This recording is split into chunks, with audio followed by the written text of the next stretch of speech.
অবস্থা সবার? আজকে হচ্ছে আমাদের আড্ডাখানাবাসীর জমজমাট পিকনিক। সবাই একসাথে অনেক দিন পরে আমরা আবার সেই আগের মতো পিকনিক করেছিলাম, যেখানে কাঁচা আম দিয়ে শুরু করেছিলাম আর খেয়েছি পাতলা ডাল, তারপরে খেয়েছি একদম মাংস ভুনা, তারপরে মাছের পাতুরি, আরও অনেক কিছু ছিল।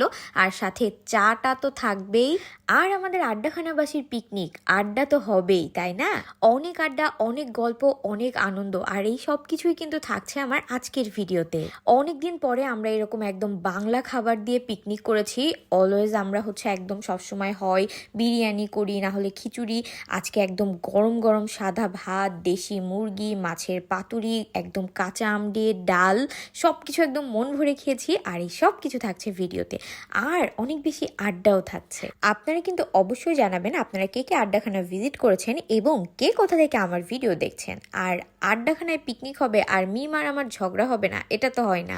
ঝগড়া ঝাঁটি, রাগ, অভিমান সবকিছু নিয়েই থাকছে ভিডিও শুরুতে সকলকে ওয়েলকাম করছি। আসসালামু আলাইকুম, কি অবস্থা সবার, কেমন আছেন? এই যে দেখেন, একদম রেডি শেডি হয়ে চলে গেলাম। আমাদের যেহেতু রান্নাবান্নার কোনো প্যারা নাই, আমরা একদম সুন্দর মতো রাতের বেলা, মানে সন্ধ্যাবেলা, রাতের বেলা না, সন্ধ্যাবেলা রেডি টেডি হয়ে চলে আসছি। আর এই দিন ছিল হচ্ছে 1 মে, আর রেস্টুরেন্ট অফ ছিল, তো আমরা হচ্ছে পিকনিক করব ভাবলাম। আর এই পিকনিকের ট্রিট দিয়েছে হচ্ছে আমাদেরকে আরিফ, কারণ আমাদের অ্যানিভার্সারি উপলক্ষে খাওয়া দাওয়া। যাই হোক, এই যে দেখেন গরম গরম ভাত, এইদিকে মাংস ভুনা, এইদিকে মাছের পাতুরি চুলাতে, এইদিকে পাতলা ডাল, ওইদিকে আবার গিলা কলিজা দিয়ে মুরগির আর একটা ডাল হচ্ছে, মানে সব কিছু রান্নাবান্না প্রিপারেশন চলছে। তো আমরা ভাবলাম যাই, বসে না থেকে আমরা একটু আড্ডা দিয়ে আসি, একটু চা খেয়ে আসি। আড্ডাখানার সাথে তো আড্ডা হবেই। এই যে ভাবিও আসছে অনেক দিন পরে, ভাবির সাথে দেখা হয়েছে। এদিকে সবাই দাঁড়া দাঁড়ায় গল্প করতেছিল আর আমি হচ্ছে সবার ভিডিও করতেছিলাম। তারপরে আমি একটু চা খাইলাম। আর এই যে দেখেন, ঘুমায় আমার পুরো চোখ মুখ ফুলে গেছে, তারপরেও আমার ঘুম কমে না। সবাই আমরা চা খাচ্ছিলাম আর হাওয়া বাতাস খাচ্ছিলাম রোডে ঘাটে। তারপরে চলে আসছি রেস্টুরেন্টে। আর এই যে দেখেন, রান্না হয়ে গিয়েছে। মানে ভাই, এই মাছের পাতুরিটা এত মজা হয়েছিল। আর এইদিকে ডাল হচ্ছে, এইদিকে হচ্ছে মুরগি আর এক পর্ব চলতেছে, মানে পর্বর পর পর্ব, কোনো শেষ নাই। আর সবাই একসাথে তো গল্প স্বল্প হচ্ছেই। তো এদিকে আরও মুরগি আছে রান্নাবান্না। আমার খুব খিদা লাগছিল, তো আপন আবার আমাকে একটা কিটক্যাট দিয়ে বলতেছে আপু এটা খান। আর এদিকে রেস্টুরেন্ট ক্লিনেরও কাজ চলতেছিল। যাই হোক, খাবার দাবার রেডি। এখন আমাদের বনা চলে আসছে, সবার লাস্টে আসছে ও। তো আমি ওর জন্য ওয়েট করতেছিলাম, ও উপরে যায়নি। আর ওই দিকে সবাই একসাথে গল্প করতেছিল। আমি বনাকে রিসিভ করে উপরে চলে আসছি একসাথে। তারপরে আমরা একটা গুড নিউজের জন্য চলে গিয়েছিলাম মিষ্টি কিনতে। আর অনন্যা থেকে মিষ্টি কিনেছি, কিনতে কিনতে আবার মিষ্টি খেয়েওছি এখান থেকে, মানে টেস্ট করতেছিলাম। যাই হোক, তারপরে আমরা এই যে একদম 3 কন্যা সুন্দরী, একদম সুন্দর করে রাস্তা দিয়ে মিষ্টি কিনে নিয়ে আবার চলে আসছি আড্ডাখানায়। আর এখানে টেবিলগুলো সুন্দরভাবে সেট করা হয়েছে, আমরা সবাই একসাথে বসে খাওয়া দাওয়া করব।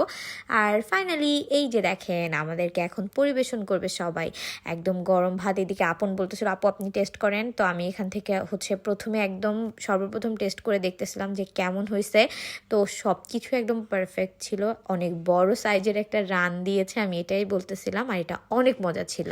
প্রথমেই খাবো হচ্ছে মাছ, মানে মাছে ভাতে বাঙালি। আর আজকের এই রান্নাটা ছিল বেস্ট। আর এই রান্নাটা করেছে আমাদের চৌধুরী সাহেব।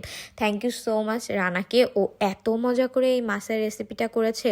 মানে আমরা সবাই মাছ দিয়েই অর্ধেক ভাত খেয়ে নিয়েছিলাম। মাছের পাতুরিটা ছিল একদম মানে মনের মতো। আর এই যে সবাই একসাথে আমরা কি সুন্দর খাওয়া দাওয়া করতেছি। আমাদের জন্য অবশ্যই সবাই দোয়া করবেন, আমরা আড্ডাখানাবাসী যেন সব সময় এরকম একসাথে থাকতে পারি। মাশাল্লাহ মাশাল্লাহ, অবশ্যই আমাদের জন্য দোয়া করবেন আপনারা সবাই। আর অবশ্যই আমাদের আড্ডাখানায় আপনারা ভিজিট করবেন। আড্ডাখানা আপনাদের কাছে কেমন লাগে জানাবেন, আপনাদের কোন খাবার কেমন টেস্ট মনে হয়েছে সব কিছুই জানাবেন। যাই হোক, এইদিকে তো খাওয়া দাওয়া চলতেছে, তার সাথে গল্পও চলতেছে। আর কি খাওয়া দেখে খাইতে ইচ্ছা করতেছে, অবশ্যই জানাবেন। খাওয়া দাওয়া শেষে মিষ্টি মুক্ত হবে, ওই যে বললাম না, একটা গুড নিউজের জন্য। আর এদিকে দেখেন আমাদের মিম, ওর সাথে ভাই আমার যুদ্ধ বেঁধে গিয়েছে। আমি একটুখানি মিহিদানা আনছি, ও ওইটা যেন দেখছে করতে, ও এখন ওই মিষ্টি হাতে নিয়ে বলতেছে যে না আমাকে একটু মিহিদানা দাও। ও একদম পুরো ছোট মানুষের মতো। মানে আমাদের গ্রুপে হচ্ছে আমি আর মিম সবার ছোট, আর আমরা দুইজন সবাইকে অদ্ভুত রকমের জ্বালাই, মানে যে জ্বালানো আসলে অন্য কেউ সহ্য করবে না। তোমাদেরকে অসংখ্য ধন্যবাদ সহ্য করার জন্য। তারপরে অয়ন আমাকে আর বনাকে সুন্দর একটা রিফ্রেশিং ড্রিঙ্কস বানাই দিছে, এটা খাচ্ছিলাম বসে বসে আর গল্প করতেছিলাম। আজকের মতো টাটা।